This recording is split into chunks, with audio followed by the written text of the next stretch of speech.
It's time to go beyond the headlines, cause I don't put in overtime just so I can headline. Okay, now it's Fox Sports, I'm live with Renee. Going hard every day, sports rapping every play. Different segments for your favorites, coming at you daily with positive vibes, yeah, we some game changers. Basketball, football, soccer, with different interviews, you never know who may pop up. Listen, only on Beyond the Headlines, this is Beyond the Headlines. Only on Beyond the Headlines, this is Beyond the Headlines. Only on Beyond the Headlines, this is Beyond the Headlines with Renee Washington. Welcome back to Beyond the Headlines with Renee Washington. Joining us from the United States of Soccer on Sirius XM, we've got Jason Davis. Jason, welcome to the show. Thank you for having me, Renee. No problem. So happy to have you here because we just had one of the most exciting times of the MLS this past weekend, Decision Day. So, for those that do not know, it's a time at the end of the regular season each year as all 24 teams in the league play at the exact same time. We've got playoff spots clinched. We've got seeding figured out. So it's a lot of excitement going on as we move into the postseason for the MLS. So, right off the bat, do you have any initial takeaways from the games that you saw on Decision Day? Well, we did have, we had one game where both teams were playing for a playoff spot. And, whoever won the game was going to make the playoffs. I mean, a draw, things would have gotten a little tricky mathematically, and I can't remember how that would have turned out. But didn't matter in the end because the Portland Timbers beat San Jose at Providence Park in Portland 3-1, and they did so without their best player. Diego Valeri was out with an injury. Now, the Timbers have had trouble, winning games at home over the last 2 months or so when their schedule was backloaded with all these home games because they were adding seats to their stadium earlier in the year. So for them, for head coach Giovanni Savarese to win that game and book their place in the playoffs is a big deal. I mean, this is the team, don't forget, that was in the MLS Cup final last year and lost to Atlanta.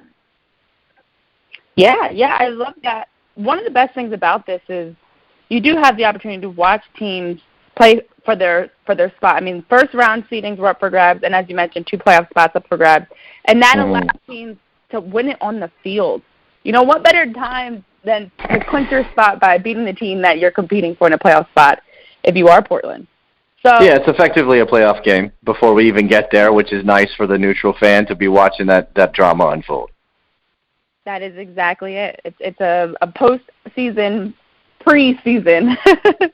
But when we look at the seedings, you look at the East, you look at the West, NYFC at number 1 for the East, LAFC number 1 for the West. Are there any surprises, in your opinion, as to the matchups that we're going to get in the first round?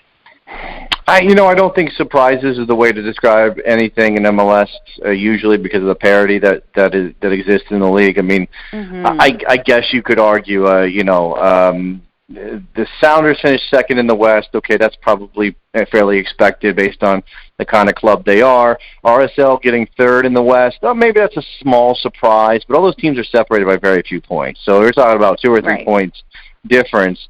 RSL getting a home game is a big deal, though, and they'll have a chance. They'll have a chance to win a game against Portland and maybe make their way to a conference semifinal. Obviously, what's interesting out West is Minnesota ends up in that 4th spot. They get a home playoff game. The Galaxy lose to Houston on Decision Day, and they'll have to go to Minnesota. But if the Galaxy can figure out how to win on the road, then we get an LAFC, LA Galaxy, El Tráfico conference semifinal, Carlos Vela versus Zlatan Ibrahimovic, and all those subplots that we've seen unfold there out West. And in the Eastern Conference, again, NYCFC made their claim to first place. I think Philly's disappointed with where they ended up, but they'll play a home playoff game. Toronto sneaking in because DC lost, New York lost. They couldn't figure it out. DC drew in a game that they needed to win in order to get a home playoff spot. So I think not a surprise, but maybe the big winner in the East is Toronto being able to host DC United in that first round. Yeah, without a doubt. And that really is it. When you have on either side, the East or the West, you have it being separated by only a matter of points. It's really just a matter of, at this point, the seedings are just a shakeup of a tie or a loss here that might be unexpected, as you mentioned. But we do have Atlanta versus New England in the first round, Philly versus New York, Toronto versus DC United, then Seattle versus FC Dallas, RSL versus Portland, and LA Galaxy versus Minnesota. But another exciting thing that happened this past weekend, aside from the brackets now being set, you talk about Carlos Vela, who set an MLS goal-scoring record. You know, I love the excitement around Ibrahimovic and Vela that we've been seeing this past season, and I think that's something that, you know, really, regardless who you're a fan of, it's always exciting to see breakout players or not breakout because they're very well known, but, you know, record-setting moments and things like that, historic moments, and for the LAFC star to break the record on Decision Day, I feel like it makes it even that much more special. Well, I mean, Carlos Vela is a pretty quiet guy off the field, but he's obviously incredible on it. Zlatan Ibrahimovic is a very loud talking guy off the field. He's incredible. I think it is, you know, those two guys finished 1-2 in the Golden Boot race with Vela breaking the record and Zlatan getting 30. And prior to last year, no one had done that. So now we have 3 players in history that have gotten to 30 goals. Vela, Ibrahimovic, and last year Joseph Martinez. And it is a little bit, I mean, these guys are, okay, Carlos Vela I think is 30 now.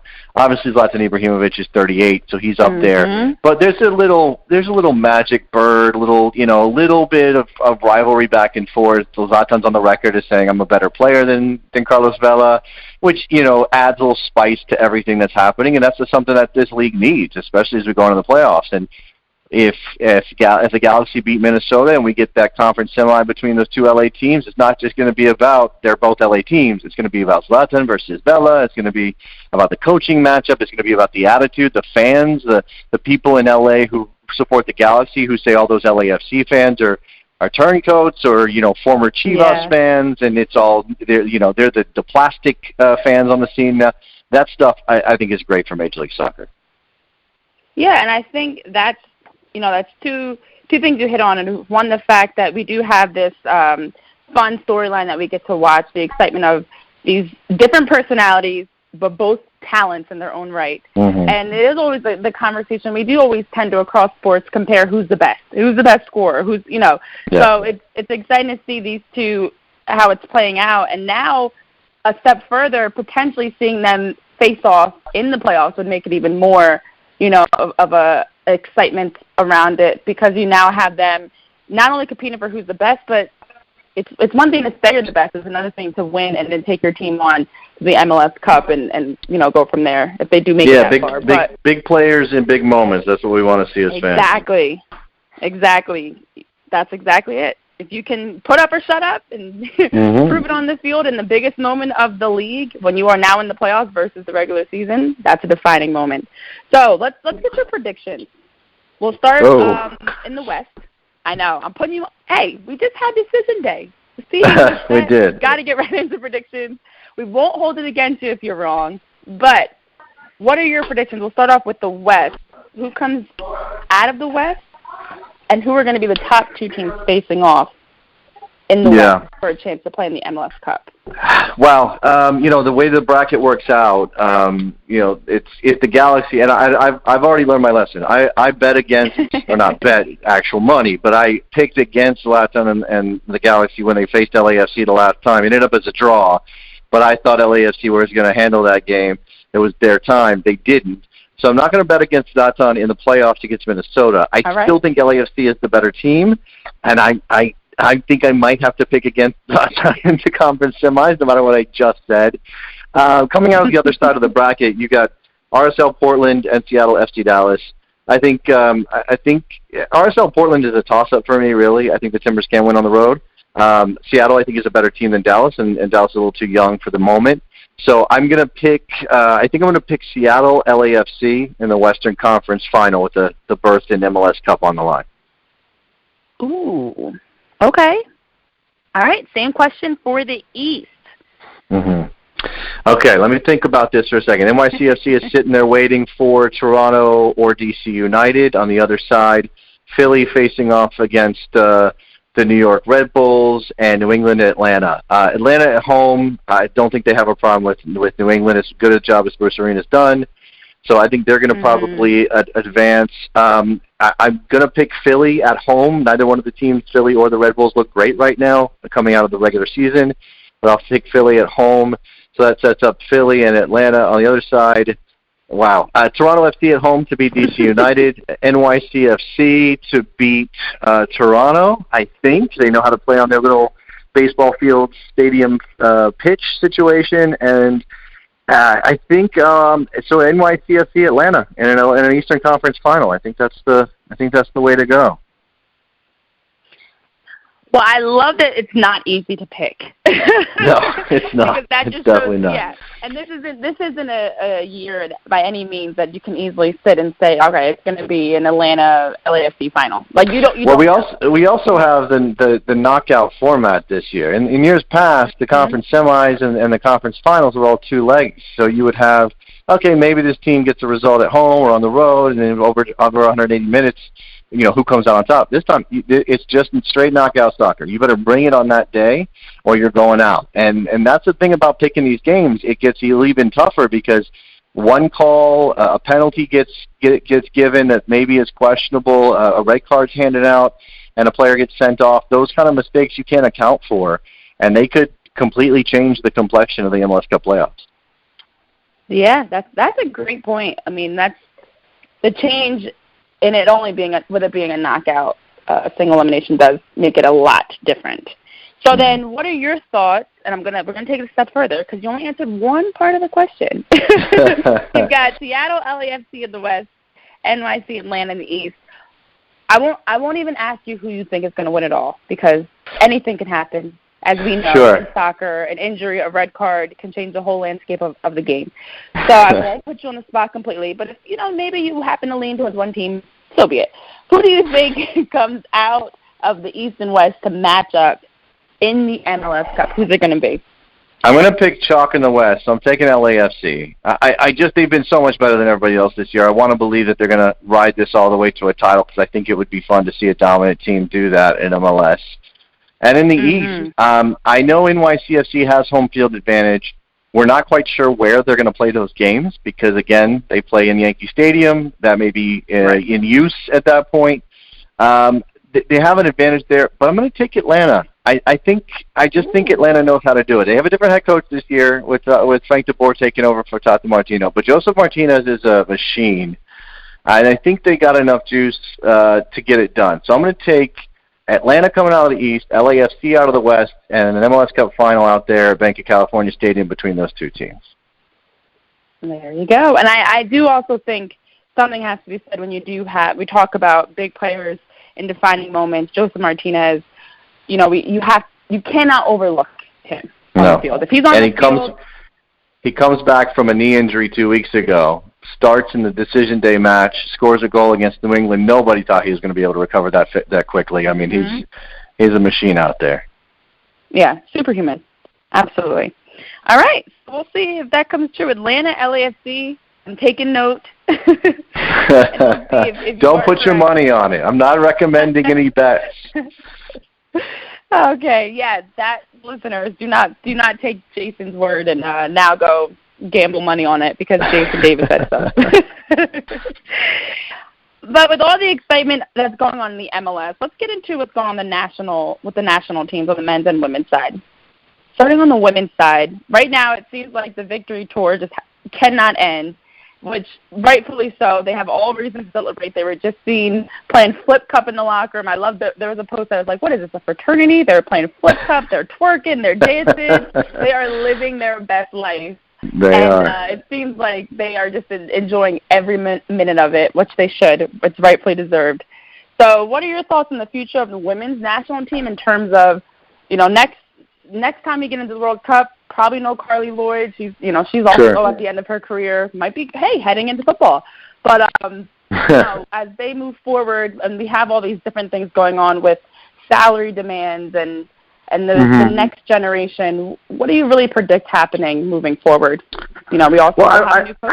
So. Yeah, the coaching situation is top of mind for me, and I think this is a team. So obviously in the women's game, the Olympics are a full senior tournament, and so we'll have 18. That's as many as you can take to the Olympics in Tokyo next summer, and that's rapidly approaching. I mean, we're not talking about a year or two build up to the Olympics. You got to get ready starting pretty much now. And Jill Ellis just coached her last game in that friendly against South Korea that they drew.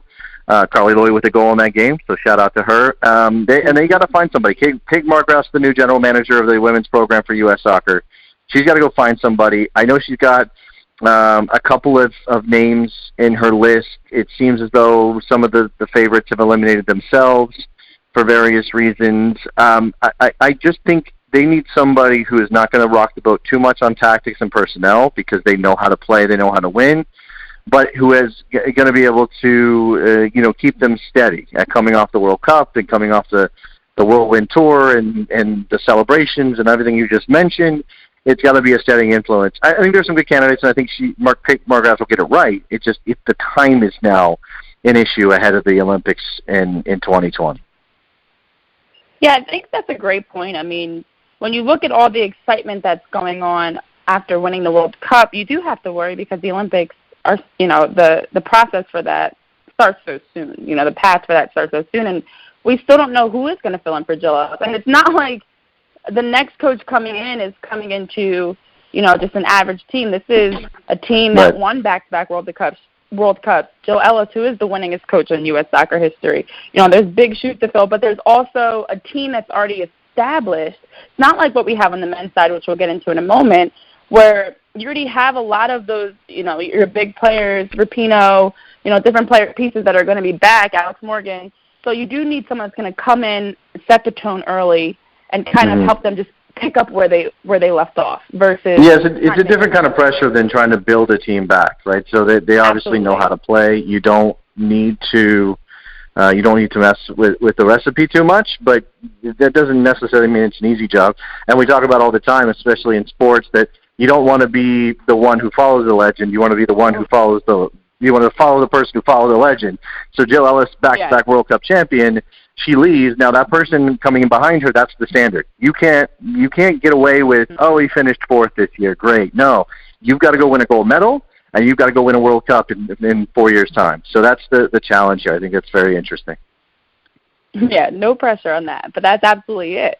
You have to continue with what's been the norm, which for the women's national team is winning World Cups and being, the top team in the world on the international stage. On the men's side, the standard is not as high right now. No. We are in rebuild, absolutely in rebuild. Disappointing at times to watch, but do you personally feel like the men's national team? I've been seeing a lot of roster changes and moves, as they've been trying to get to being a top team on the men's side. Do you see them moving in the right direction? What are your thoughts on the future of the men's national team? I'm going to sigh very large. I spend way too much of my time thinking about this. I think Greg Berhalter is a very smart coach. I don't know that means he's going to be effective at the national team level. I think one thing we're seeing here is that Berhalter has some pretty clear ideas on how he wants to play, and if you had a club team and you were training day in and day out with them, you might be able to implement those ideas and have it work on the field in games that matter. With the limited amount of time that he gets with the national team, I'm just wondering if he's found out a little bit in his first 6-8 months here that no, he's going to have to switch. It's going to have to be a little bit simpler. I think we're still trying to figure out what the personnel is going to be going forward, and that's partly a function of injuries. Tyler Adams has been basically missing for the whole year. Hopefully he gets back on the field shortly, but he's not going to be in this team that faces Cuba and Canada in the Nations League coming up Friday and Tuesday. He has an issue with his midfield in general, where to play Christian Pulisic, who, of course, is struggling to find playing time at Chelsea, so you worry a little bit about his form. There are, on paper, there are some very nice pieces. You have a bunch of guys playing in Germany. You have Christian Pulisic playing in the Premier League. You got some up-and-coming talented players coming out of the U20 program, players who are making their way into their senior club teams. Those things are positive.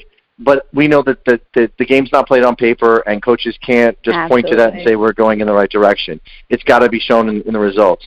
I think they're going to be fine in this round of games, although Canada's a little trickier than maybe they used to be.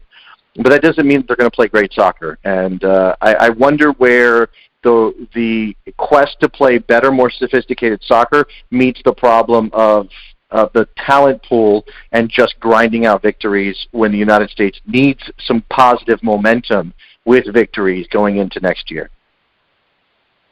Yeah, and do you think it is an issue of just simply being outmatched talent-wise versus, or it is more not figuring out how to bring all of the talent together? Because that's something I feel like on the women's side, I can look at on paper and on the field, say, of course, the women's and men's national teams are two completely different, talents in their own right. But I'm saying you can look at them and consistently say, you know what, they're the better team. They may, even if they were not to win, they're still the better team. They're still one of the best teams. On the men's side, I don't know if you can consistently say that. If you can look at them and say, you know what, we should be better than Spain and Argentina and Portugal. I don't know if we can consistently look at them matched up to other teams and say that. So I don't know.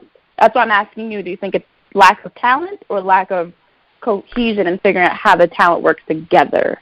If that makes sense. Everything is relative. So, the U.S. men's national team program has never had a talent advantage over let's say, the top 15 teams in the world. Never. And even when they were beating Mexico had better players man for man. What allowed the United States to beat Mexico and punch higher above their weight was that team mentality and a clear idea of how they wanted to play. I'm not saying it was sophisticated soccer. It wasn't. It was a lot of kick and rush stuff. It was some physicality. It was defending in numbers. It was getting players out on the break, like Landon Donovan at the time. It was allowing Clint Dempsey to showboat a little bit to create something.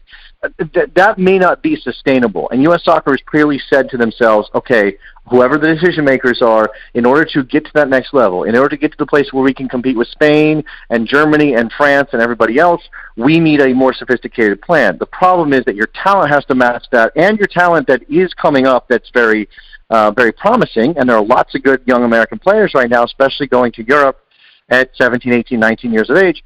They have to be getting minutes. So they can look good on paper, they can play well for the U20s, but until they're getting quality minutes at senior level clubs in places like Europe, you're not going to be able to then turn that into an advantage on the field. The United States has decided to take a step back in order to try to take 2 steps forward.